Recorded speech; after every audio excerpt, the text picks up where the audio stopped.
serviteurs du très glorieux, chers frères en islam, sont obligés de déposer le jeûne et de s'acquitter de la fidia. Les personnes suivantes. 1.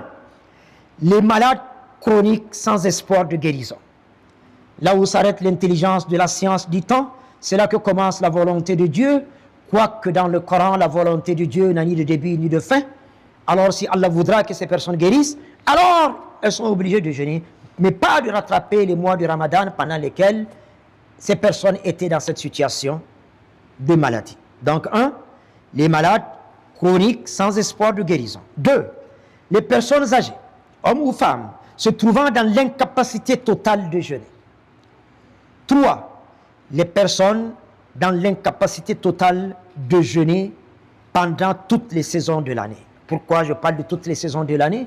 S'il arrive que le mois de Ramadan, c'est pendant le mois d'avril, par exemple, et que notre état ne nous permet pas de jeûner en période de grande chaleur, du tout pas, et qu'il est possible pour nous de jeûner en période de grand froid, alors on va jeûner en période de grand froid. Mais quand on ne peut pas jeûner pendant toute l'année, alors ces personnes sont tenues de s'acquitter de la fidia, 0,75 kg de nourriture par jour de jeûne. Selon certains oulémas, on peut carrément s'acquitter de ces 30 jours ou de 29 jours, dès le premier jour du Ramadan, en envoyant la quantité nécessaire à son destinataire, ou alors le faire au coucher du soleil de chaque soir. Wallahu a'lam.